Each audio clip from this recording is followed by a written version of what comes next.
Alhamdulillah Rabbil Alamin walladzi arsala rasulahu bil huda wa dinil haq liyudhhirahu 'ala dini kullih wa kafa billahi syahida wa asyhadu an la ilaha illallah wahdahu la syarikalah wa asyhadu anna Muhammadan abduhu wa rasuluh.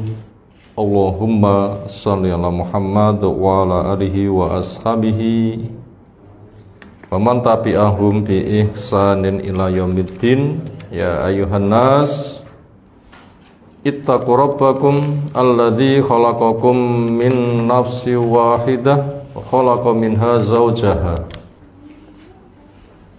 wa bassa minhuma rijalan katsiran wa nisaa'a wattaqullaha alladzi tasaaluna bihi wal arham innallaha kana 'alaikum raqiba. Wa ba'd,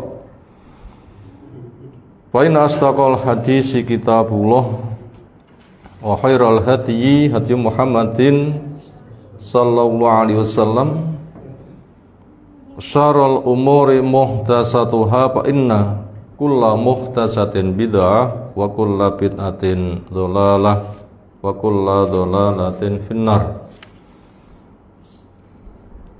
Ayyuhal hadirun ikhwah fiddin azza subhanahu wa ta'ala. Alhamdulillah, syukur, pujian, pengagungan semata kita haturkan untuk Allah Ta'ala yang teriring doa, salawat, salam semoga selalu tercurah untuk Rasulnya Muhammad sallallahu alaihi wasallam. Berikutnya, berbagai macam kenikmatan masih Allah alirkan kepada kita. Deras, kita nggak bisa menghitung dan melimpah. Sejak kita masih hidup, dan ini mahal. Aman, ini juga mahal.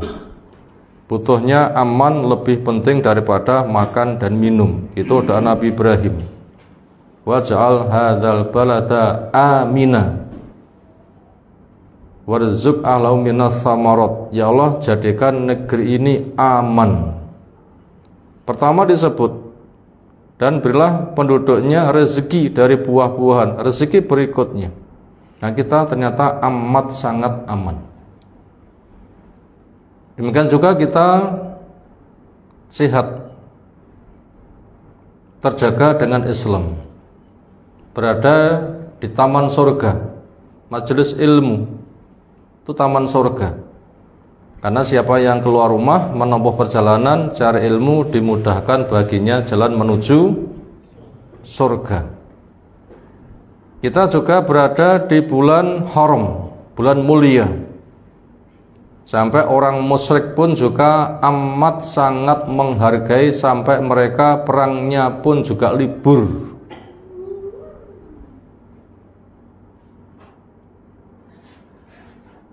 Dan kita berada bulan ibadah haji ditunaikan, yang puncaknya nanti tanggal 9, orang wukuf di Arafah. Al-Hajju Arafah, puncak haji itu Arafah. Itu intisarinya. Yang di bulan itu juga, di tanggal itu juga bertepatan dengan hari Jum'ah, Allah turunkan ayat menjelaskan pemastian tentang sempurnanya Islam. Al-yauma akmaltu lakum dinakum wa atmamtu alaikum nikmati wa raditu lakum islama dina. Hari ini, yaitu di hari Arafah, harinya Jum'ah, tanggal 9 Dzulhijjah, sedang wukuf, puncak itu. Nggak usah dibikin perayaan, itu sudah perayaan otomatis dan pasti. Yang 3 bulan berikutnya Nabi kita SAW meninggal. Ada apa hari itu? Allah menyatakan agama Islam dibikin kamal, sudah sempurna. Generasi berikutnya tinggal mempelajari, mengamalkan, mendakwahkan. Tidak boleh nambahin, tidak boleh mengurangi. Copy paste, apa enake wae. Tidak kurang, tidak lebih. Yang ada paham, amal, dakwah, ikhlas, istiqomah. Itu sudah nanti Allah akan kumpulkan kita di surga. Demikian juga nikmat yang Allah berikan telah sempurna dan dinyatakan Islam sebagai agama yang diridho. Itu ternyata dinyatakan seperti itu ada di bulan Dzulhijjah. Kita juga berada di suatu hari masuk di dalam 10 hari awal bulan Dzulhijjah. Amal soleh paling dicintai oleh Allah Ta'ala. Tentunya sesudah yang wajib, sesudah orang yang mati syahid di medan perang. Itu paling dicintai oleh Allah. Makanya supaya kita tingkatkan ketaatan kita, semakin kita jauhkan dari kemaksiatan, dari kesia-siaan. Apa yang bisa kita perbuat di 10 hari awal bulan Dzulhijjah? Mau puasa ketika menjumpai sejak dari awal sampai 9 hari, monggo. Setidaknya nanti puasa tanggal 9 yang akan menghapuskan dosa kecil selama 2 tahun. Napa tanda dosa kecil? Pertama, enggak disebutkan ancamannya. Yang kedua, amal soleh harian itu akan menjadi penghapus secara otomatis. Dan orang telah berhati-hati, ternyata iso kepleset, itu namanya dosa-dosa kecil. Tapi walau kecil orang itu meremehkan, nanti jadi besar. Ah, cilik paling tak udonin tak. Gede napa cilik ngoten niku? Loh, jadi besar itu nanti bila begitu pemikirannya. Kemudian disiapkan binatang penyembelihan nanti tanggal 10 dan juga di hari Tasyrik. Itu nilainya sedekah istimewa, gak seperti sedekah biasa. Lebih luar biasa karena paling dicintai oleh Allah Ta'ala. Demikian juga diperbanyak zikir istimewa dengan takbir sampai 13 hari. Di semua keadaan kita sempat perbanyak takbir. Allah memerintahkan wadkurullaha fi ayyamin ma'dudat. Itu di Al-Baqarah. Sebutlah Allah, berzikirlah kepadanya di hari-hari yang dihitung, hari Tasyrik. Yaumul ma'dudat itu ada hari Tasyrik, perbanyak. Sampai Mina bergema dengan takbir. Wong nek pasar-pasar bergema dengan takbir. Dan juga perintahnya wayat kurus maullah fi ayyamim maklumat. Mereka juga menyebut Allah di hari-hari yang dimaklumi, yang dimaklumkan. Yang dimaksud itu ayyamul asyar, hari-hari yang 10, 1 sampai 10. Nah, untuk praktek ini Imam Bukhari meriwayatkan dalam bentuk taklik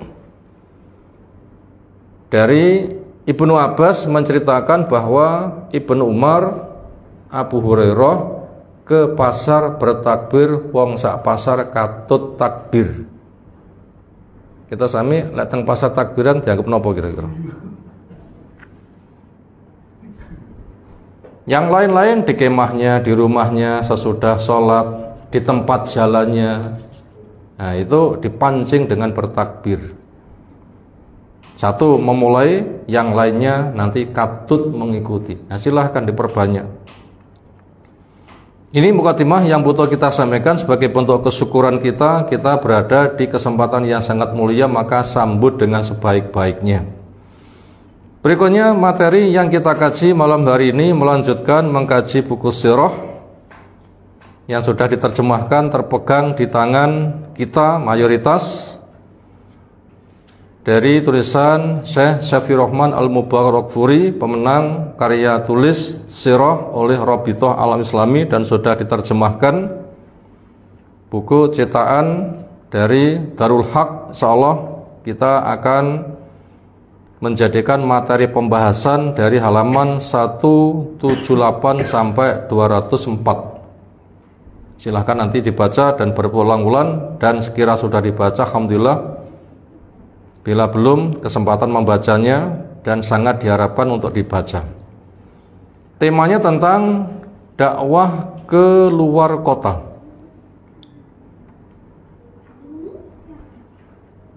Kenapa? Karena dakwah di dalam kota tertolak oleh mayoritas.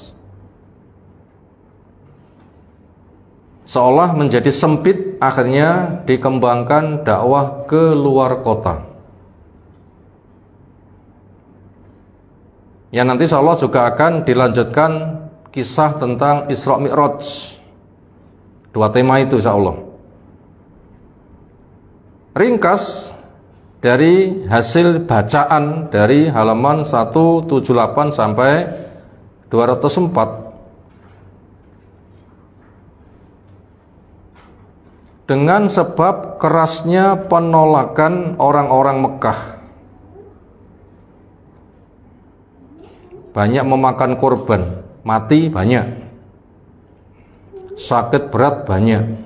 Nabi kita pun juga enggak selamat. Abu Bakar diisukan mati, Umar pun juga kelenger hampir.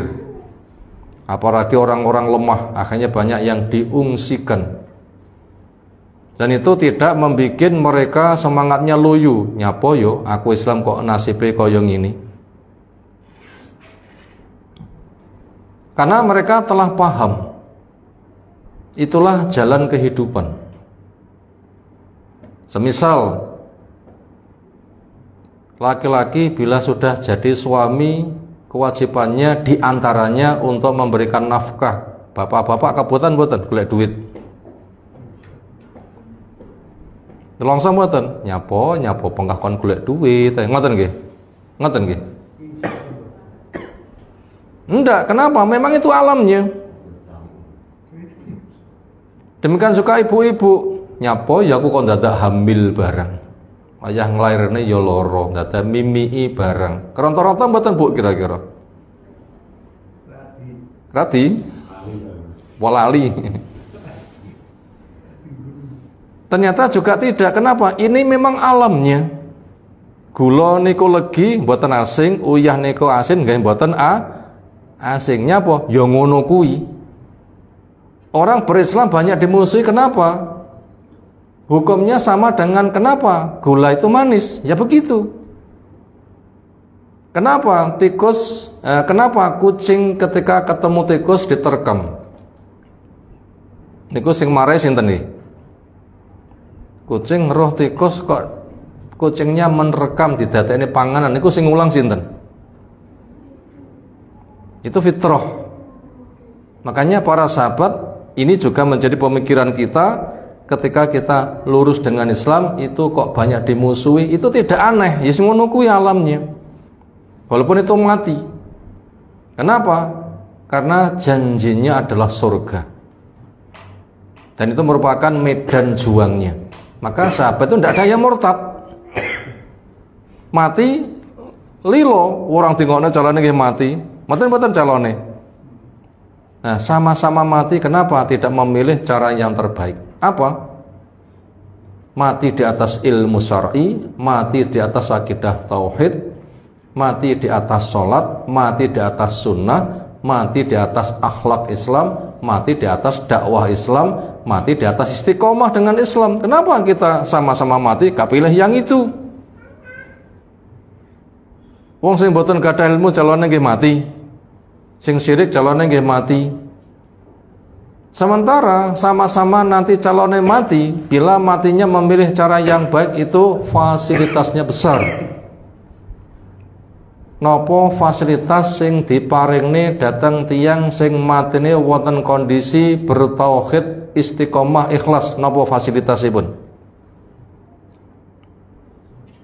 Lek duwe BPJS teng rumah sakit gratis ngoten nggih kira-kira nggih. Rasa mikir pokoknya loro budal, rasa mikir bayar, sing penting ben sasi ngangsur ngoten nggih kira-kira nggih. Jadi itu tidak menjadi pemberat buat mereka. Kenapa? Itu memang alamnya pasti. Fasilitas yang Allah berikan kepada orang yang berilmu, bertauhid, sunnah, ikhlas, istiqomah, itu ketika mati dalam keadaan berat sekali, itu ternyata mendapatkan hiburan. Abot butuh dipun hibur boten. Napa hiburanipun? Allah takhafu wa la tahzanu wa abshiru bil jannatil lati kuntum tu'adun nahnu awliyaukum fid dunya wal akhirah pun panjenengan gak usah wedi, kamu gak usah takut, kamu gak usah susah, gembira saja dengan surga yang kamu dijanji. Itu hiburan. Saya penolongmu dunia maupun akhirat, itu hiburan. Makanya lepas nyawa dalam keadaan terhibur, itu alasan istiqomah. Allah ridho. Ning kangge tiyang ingkang boten ngoten niku, gak punya ilmu, gak punya tauhid, bahkan menjadi musuh ilmu, musuh tauhid. Semisal Abu Jahal CS, gimana kondisi ketika dia mati? Makanya Allah telah menjelaskan, fakaifa idza tawaffatuhumul malaikatu yadribuna wujuhahum wa adbarahum. Coba andaikan kamu tahu kondisi orang kafir di dalam proses nyawa dicabut, terus pundi? Malaikat memukuli badan bagian depan, bagian belakang. Lara pundi? Dicetot bocah cilik dipukul malaikat. Pukul itu tangan yang perkasa, sambil dikatakan akhriju anfusakum, tokno nyawamu. Dikata-katai dengan keras, sudah abot, dikata-katai pukul lagi. Nah, inilah yang mendorong orang beriman itu istiqomah tegar walaupun diancam keras, karena menghindari gaya matinya orang kafir dan menyambut kematian yang mendapatkan fasilitas. Makanya ketika dakwah di dalam kota tertolak, makanya tidak mandek, akhirnya mengembangkan dakwah keluar kota karena permusuhan yang sangat keras. Kemana beliau? Menuju ke Taif. Kalau dari Mekah kurang lebih ya ngidul ngitan, kurang lebih itu. Bagaimana dakwah di sana? Sama nasibnya, bahkan lebih keras. Ditolak. Saking kerasnya mereka mengerahkan budak-budak dan yang lain-lain bisa dikerahkan untuk mengusir Nabi sambil dilempari. Yang waktu itu beliau dibersamai oleh Zaid bin Harisah yang siap membentengi Nabi Sallam. Batu-batu yang berterbangan dia yang bentengi supaya enggak menimpa pada Nabi Sallallahu Alaihi Wasallam. Kita nanti ngaji diusir, dibentongi ngoten niku. Belum kan? Kita belum seberapa. Akhirnya lari dan lari terus sampai seolah Nabi itu hilang ingatan. Saking kerasnya dilempari. Kemudian masuk di sebuah kebun milik seseorang. Ketika sudah aman dari kejaran, disitulah Nabi untuk mengadu kepada Allah. Ya Allah, ku adukan kelemahanku, tapi enggak keronto-ronto.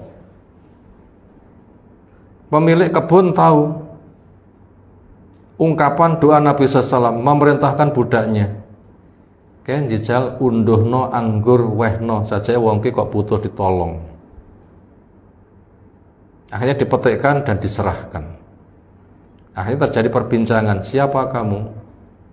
Saya dari daerah Anu. Loh, itu kan daerah Nabi Yunus. Loh, engkau kok tahu? Iya, saya tahu. Yunus itu saudaraku. Dia seorang nabi, saya juga seorang nabi. Allah telah menceritakan kepadaku tentang sejarah Nabi Yunus. Nyambung. Dia memang beragama Nasoro. Ketika ketemu majikannya, saweneh nih. Kenapa kamu malah begitu akrab karo wong kuwi?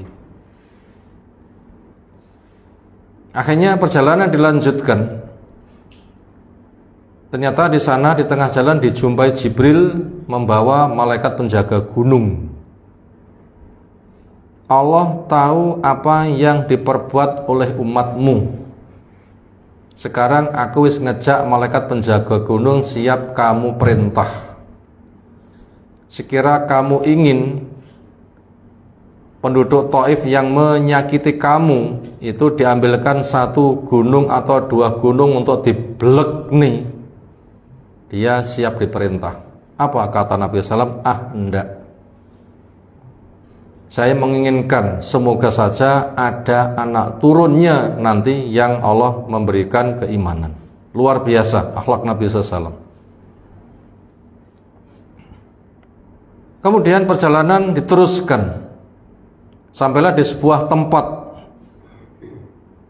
Ternyata di sana ketika sedang sholat dihadirkan jin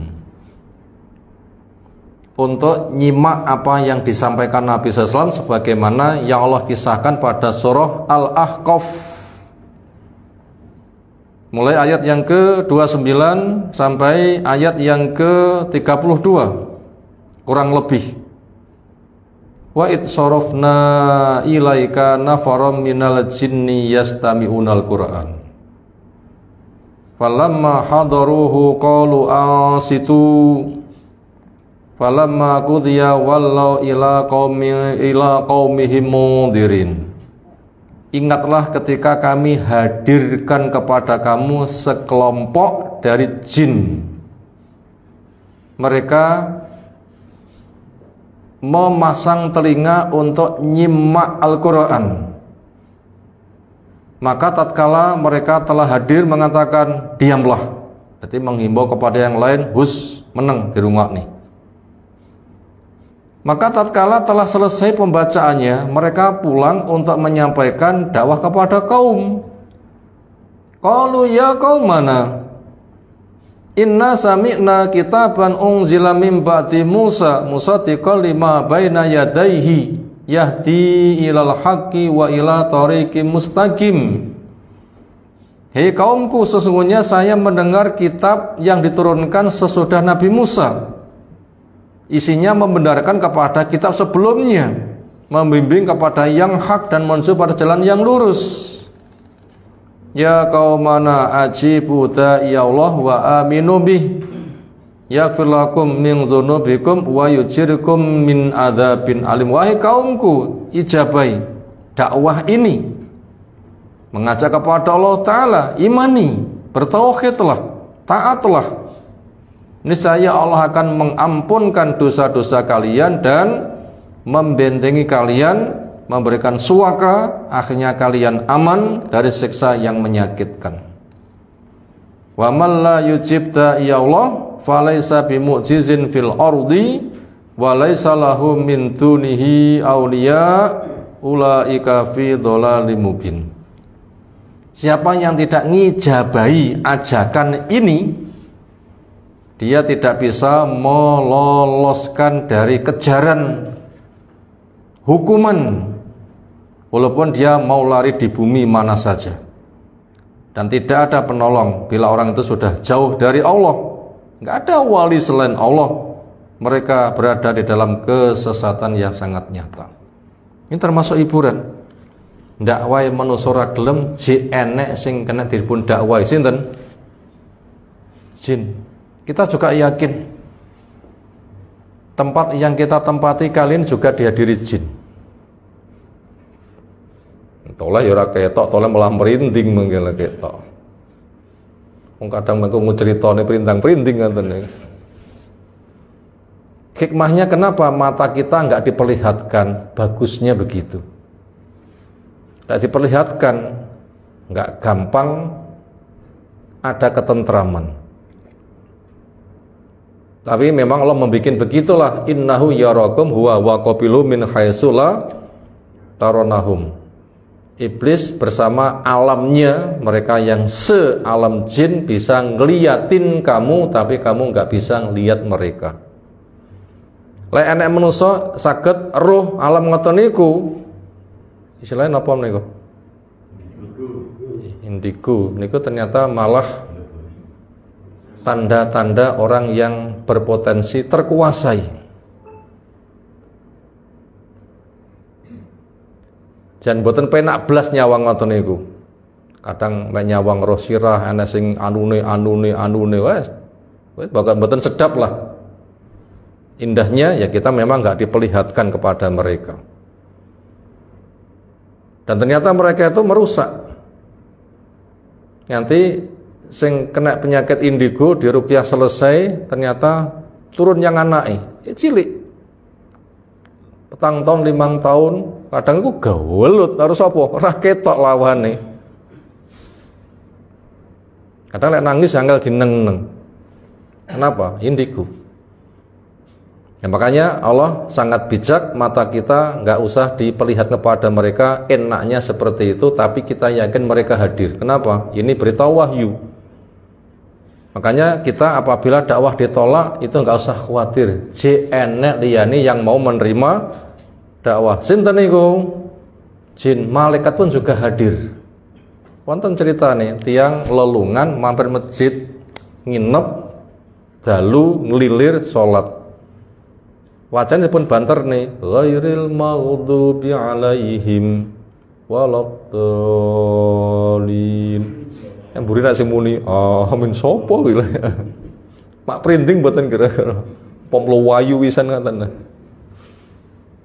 Malah diguyut jin ya, piye to Kang? Baturi jamak malah melayu. Aneh. Nah, mereka pun juga berdakwah. Sebagian iman, sebagian kafir. Bahkan ada surah khusus namanya surah Jin. Nah, silahkan dipelajari. Mungkin bila tiba gilirannya mengkaji surah Jin itu nanti juga akan dibahas. Itu tadi di tengah perjalanan ternyata ketika sedang istirahat mampir sebuah kebun, sholat, jin pun juga dihadirkan untuk siap menerima dakwahnya, termasuk hiburan juga itu.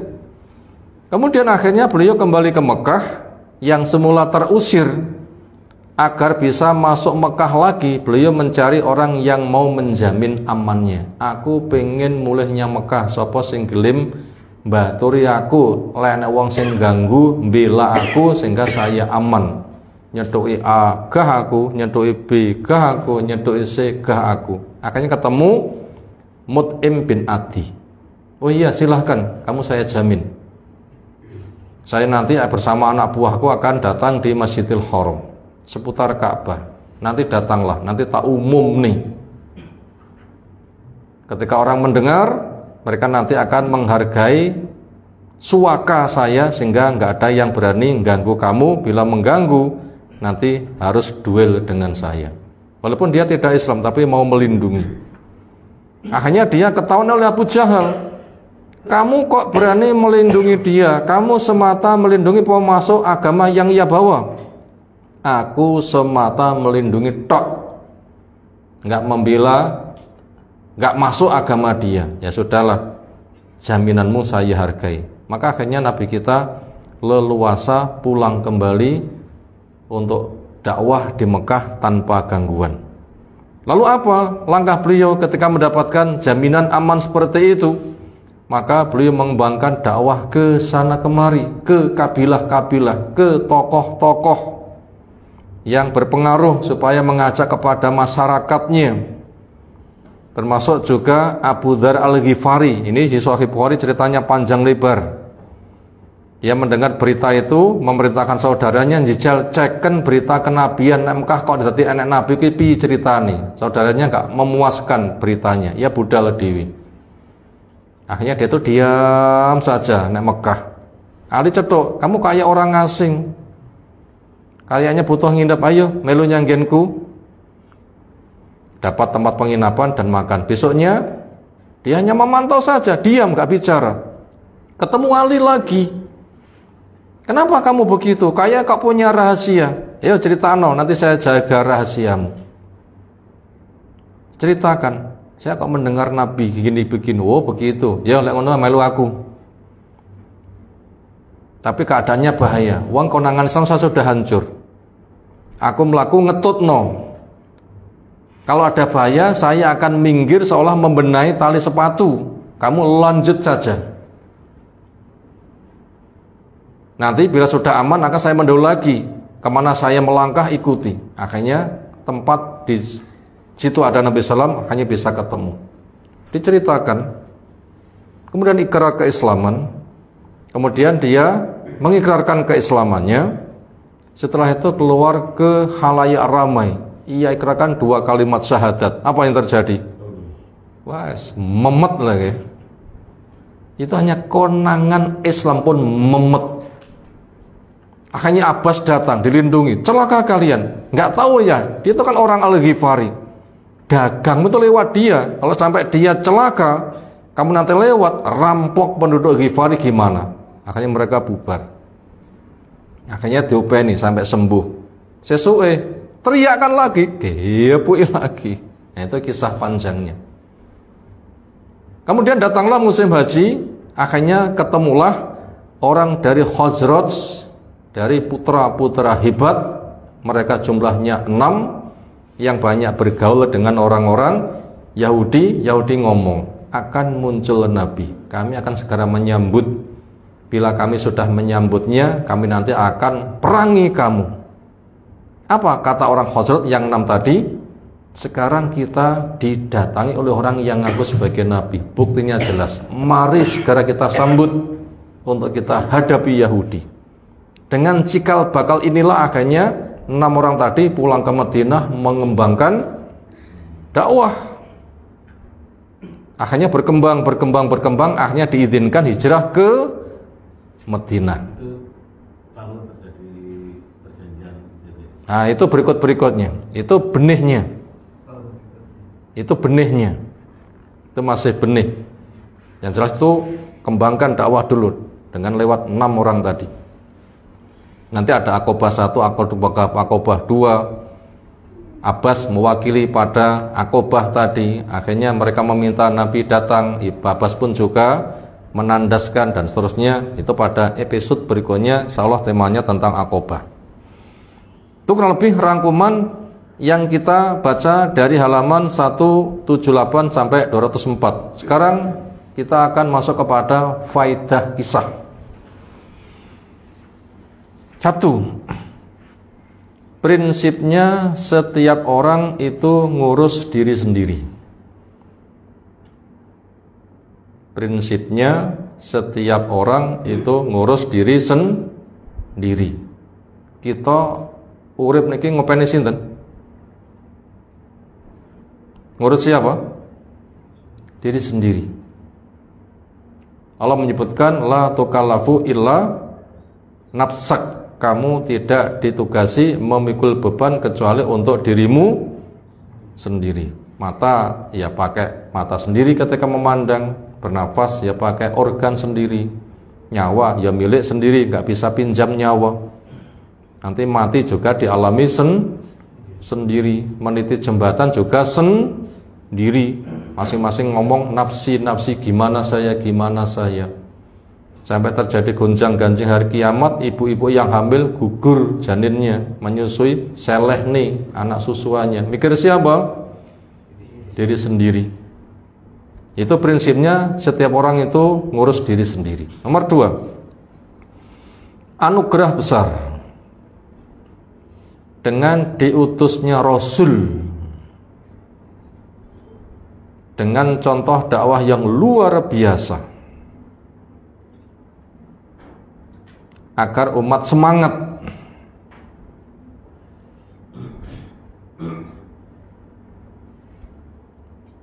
Kita ulang, anugerah besar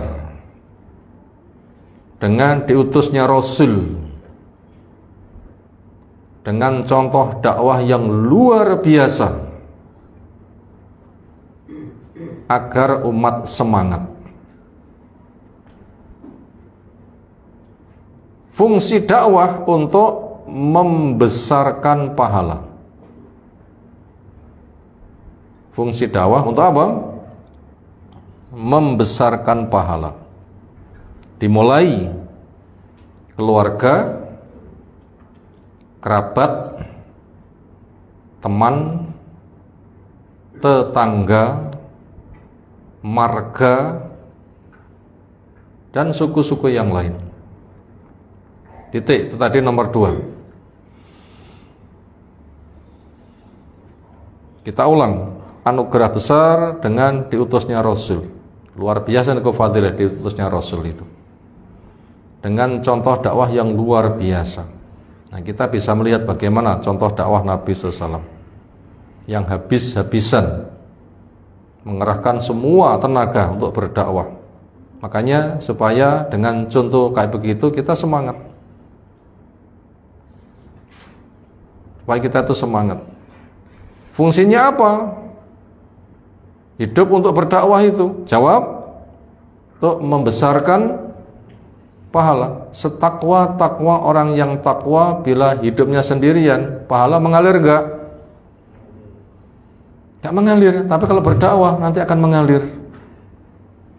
Dapat pahala, amalnya diikuti pahala orang yang mengikutinya, ditambah pahala orang yang mengikutinya. Berapa orang yang mengikutinya? Upayakan sebanyak mungkin. Sekarang itu ada media, video bisa dikirim ke berbagai macam grup-grup yang ada, sehingga pendengarnya bisa 100, 200, 1000, 2000, 10.000, 100.000, 1 juta. Itu satu video biasa sebar kemana-mana. Banyak orang yang mengambil faidah.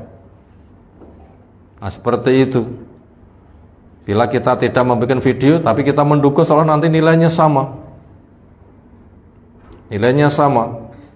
Nanti akan menyebar. Jin pun juga hadir, ikut kajian. Maka orang yang dakwah nanti akan dapat aliran pahala. Dia sudah mati, ngalir terus selagi orang yang pernah dapat ilmu darinya, mereka masih melanjutkan ke ilmu wanya. Mati, generasi bawahnya didakwai terus. Makanya muridnya Nabi sampai sekarang berapa jumlahnya? Seperti apa aliran pahala untuk Nabi? Wah, penak Nabi. Kita juga penak. Apa? Cintailah Nabi. Karena orang akan dibersamakan yang dicintainya. Ini cara mengangkat derajat lewat dakwah. Makanya ndak usah kecil hati ngopeni masjid jamai mek titik kadang mek siji. Imam Bukhari itu pernah kehabisan murid karo Imam Muslim tok, pernah, hanya 1 murid. Tapi tidak pernah berhenti. Pernah seperti itu. Dan banyak kisahnya ulama yang lurus seperti itu. Bahkan nabi-nabi tempo dulu ada yang dibunuh. Nah, kita bukan nabi nggak dibunuh, bahkan masih ada yang mau mendengar, kan hebat juga kan ini. Kan hebat juga. Itu untuk membesarkan dakwah. Mengalir. Makanya kita dukung acara semisal ini. Ini akan kita bawa mati.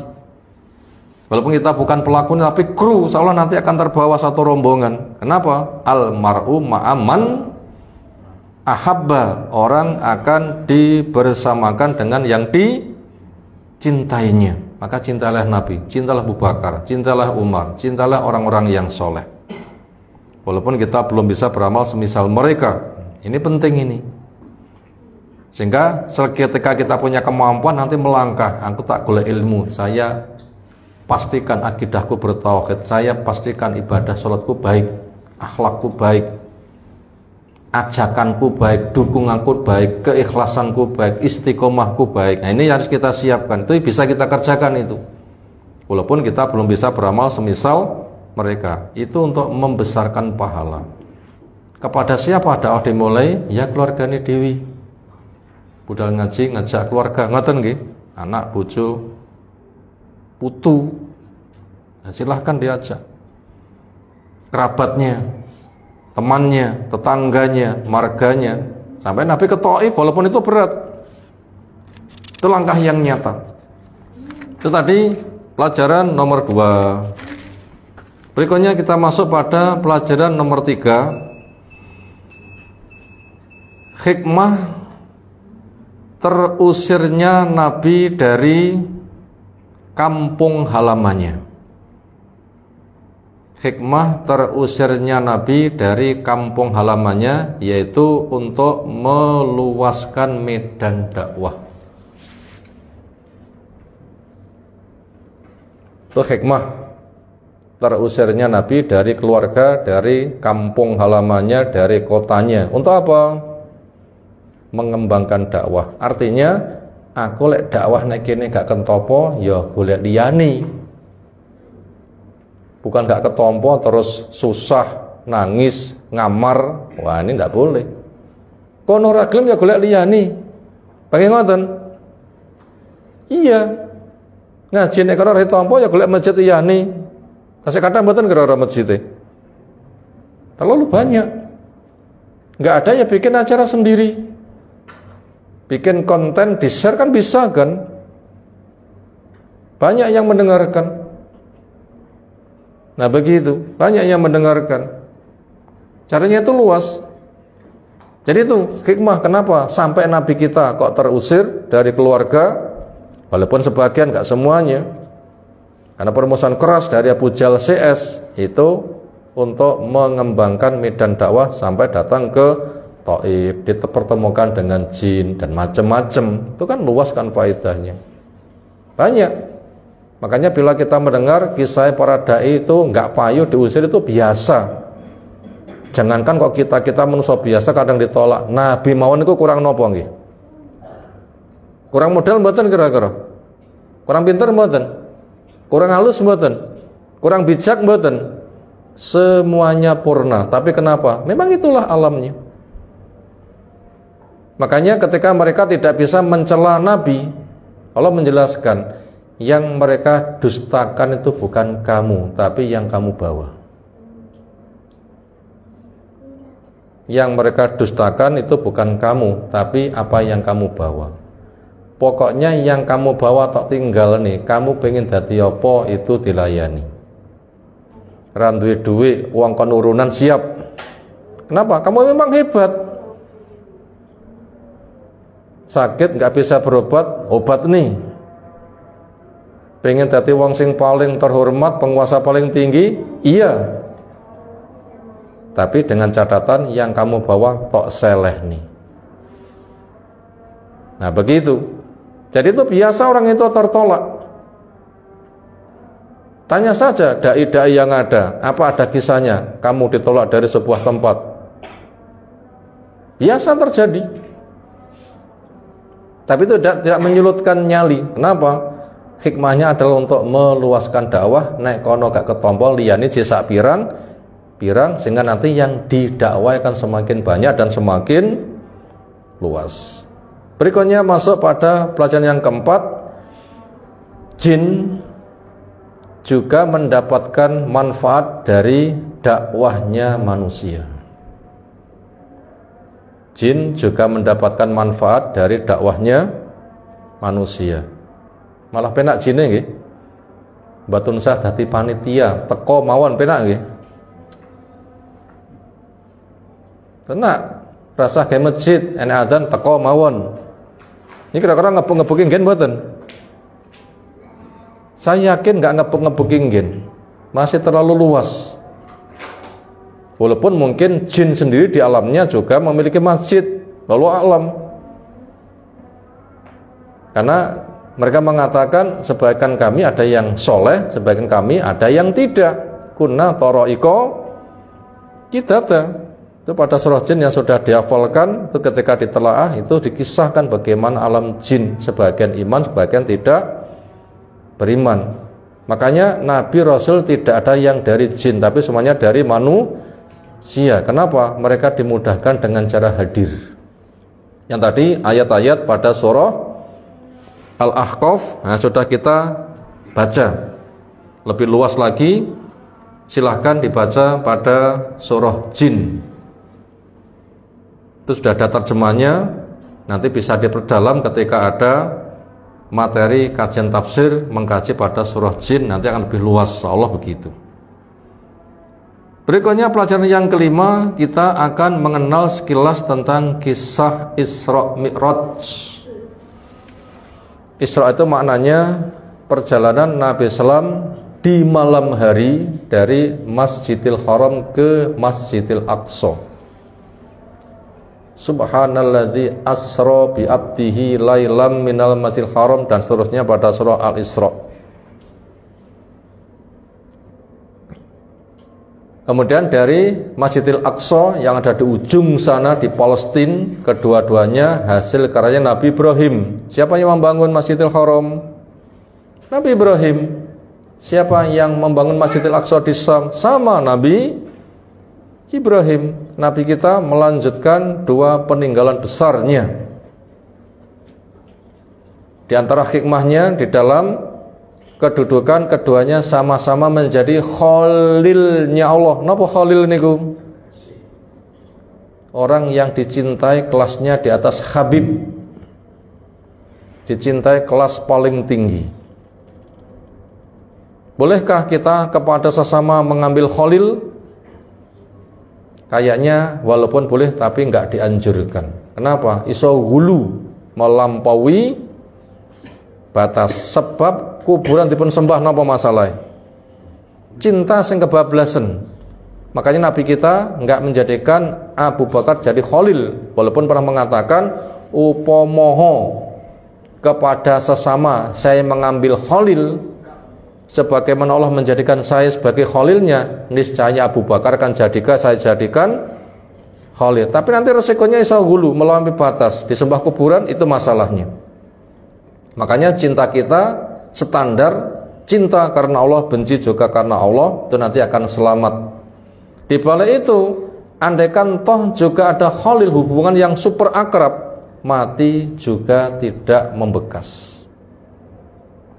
Sampai orang yang mengikat ikatan janji, kados ceritanya pun Romeo kali sinten? Tuh kok kali sinten iku. Jere seiakat sekata sehidup semati jere, tapi kenyataannya ya seia sekata sehidup mati yo dewi, tak tinggal rabi mangke ngoten niku mangke. Telung dino ilang susah, patang bulan 10 hari wis bersih apa-apane, wis milang-miling golek penggantini. Itu tetap akan putus saja itu. Akan putus saja. Nah begitu. Di dalam tahiyat, di dalam sholawat, Nabi kita dan Nabi Ibrahim itu selalu gandeng. Kenapa? Keduanya sama-sama khalilnya Allah. Allahumma sholli ala Muhammad wa ala ali Muhammad kama sholaita ala Ibrahim wa ala Ibrahim, dan seterusnya. Itu kisah Isra Mi'raj dari Masjidil Haram ke Masjidil Aqsa. Setelah itu nanti dinaikkan. Kendaraannya, kecepatannya barkun, kilat. Tapi bukan buruk yang digambarkan kuda berkepala manusia, perempuan cantik. Wah bukan itu khurafat. Gak boleh itu. Dari mana didapatkan? Semalaman itu sudah PP. Jibril memintakan izin, diketokkan pintu langit, dibuka. Siapa itu? Jibril. Bersama siapa? Muhammad. Diutus ya? Iya. Ketemu dengan Nabi Adam. Di kanan kirinya ada nasmah, roh dari anak turunnya. Kanannya bahagia, kirinya susah. Siapa itu? Dijelaskan. Setelah disambut, selamat datang wahai anakku. Kemudian terus diminta dibukakan langit yang kedua dengan pertanyaan sama. Ketemu Nabi Anu, yang ketiga ketemu Nabi Anu, terus ketemu Nabi Musa, di atasnya ada Nabi Harun, dan seterusnya. Akhirnya sampai di langit ketujuh, di Sidratul Muntaha, pun Sidrah yang berada pada kondisi besar puncak gede. Di sanalah Allah mewajibkan sholat 5 waktu yang semula 50 sehari semalam.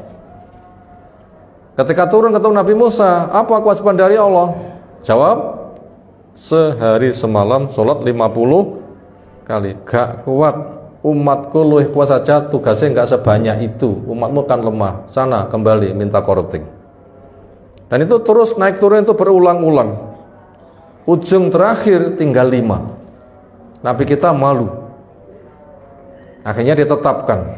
Tetapi fadilahnya sama. 5 punya nilai 50. Man jaa bil hasanati falahu asru amsalihah. Sapa sing tandang satu kebaikan baginya 50 kali. Ini kira-kira kita mampu mboten sedina ping 50 ngoten.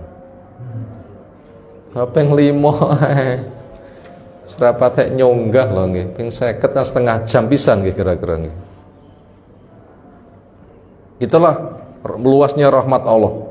Makanya kita dimudahkan penuhi sholat yang 5 itu. Kenapa? Itu sudah punya nilai 50. Dan itu merupakan perwujudan Islam paling gede dalam pengamalan zahir, yaitu hisab pertama kali. Sholatnya apik kabeh, sholatnya jelek, kalau tidak ada pendongkrak dari sholat sunnah, wah ini bahaya. Makanya kita sadar kekurangan kita, maka genepi didongkrak dengan sholat sunnah. Maka makmurkan masjid, penuhi panggilan hayya 'alas shalah, terutama asar dan subuh, itu penting. Nah begitu. Kemudian ketika turun diceritakan, Abu Bakar langsung membenarkan. Ini alasan Abu Bakar diberi nama As-Siddiq. Pokoknya apapun yang diceritain Nabi langsung ditepun tompo, niku As-Siddiq. Sing liyane ngenyang, menawar, dan semuanya dijawab. Kondisi Baitul Maqdis gimana? Ceritakan semuanya. Allah memaparkan di depan mata, tinggal menceritakan saja. Sampai kafilah dagangnya Quraisy, sampai ada unta sing ucul, diceritakan semuanya persis. Tapi ingat, orang Quraisy tidak mendustakan Nabi, tapi mendustakan apa yang dibawa. Tetap nggak diterima, tetap ditolak. Bahkan yang menuduh gila, ini sebagai bukti, jenenge wong gendeng ceritanya ngelantur. Mosok sewengi iso PP nyang Baitul Maqdis. Kira-kira jarak dari Mekah ke Baitul Maqdis niku pinten jaraknya?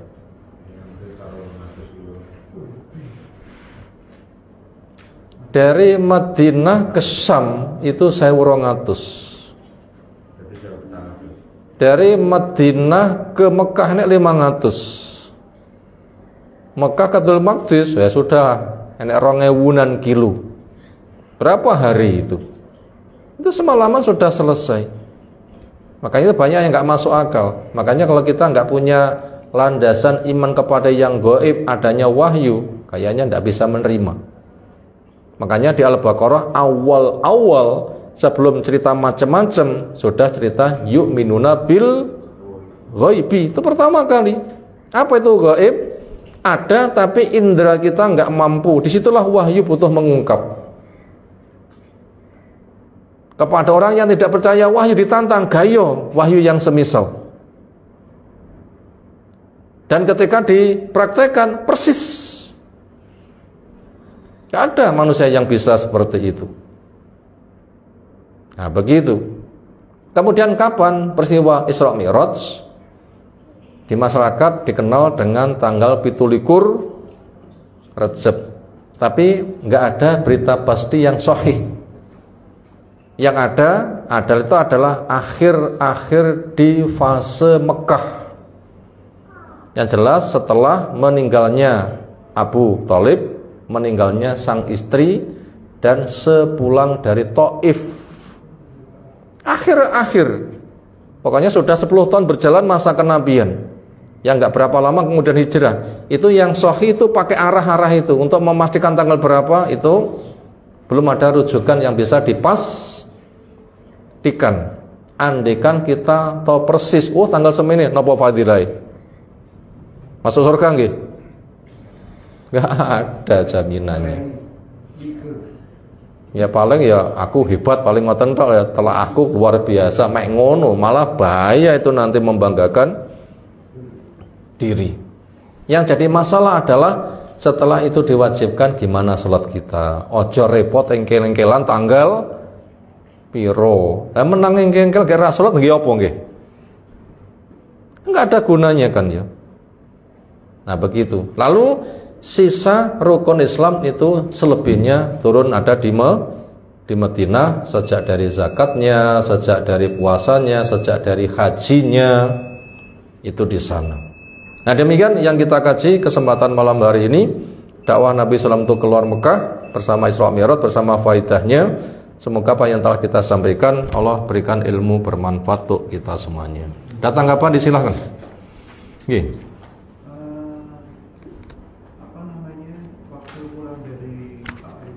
Taif. Itu bukan surat Al-Jin. Jin masuk, surah Al-Ahqaf masuk.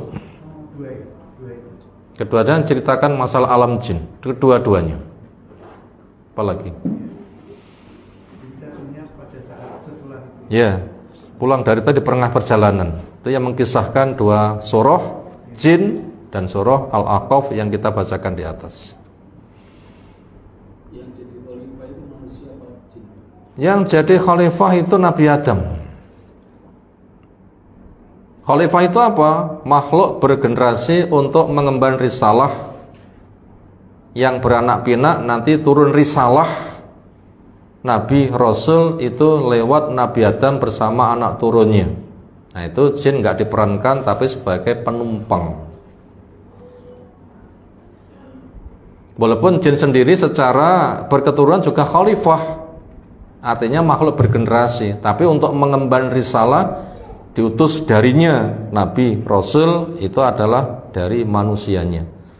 Rasul kang jin mungkin kita sebutnya lek ngaji nggih. Tapi kalau untuk peradaban itu sama-sama. Ya untuk peradaban sama, makhluk bergenerasi sama, tapi untuk mengemban risalah khalifah untuk diangkat jadi Nabi Rasul itu khusus dari manusia. Adapun jin sendiri mereka juga bergenerasi, juga berdakwah, mendapatkan tugas bagaimana kita. Allah menjelaskan wa ma khalaqtul jinna wal insa illa liya'budun, tidak dicipta jin dan manusia kecuali untuk beribadah. Demikian, subhanakallahumma bihamdika asyhadu an la ilaha illa anta astaghfiruka wa atubu ilaik. Assalamualaikum warahmatullahi wabarakatuh.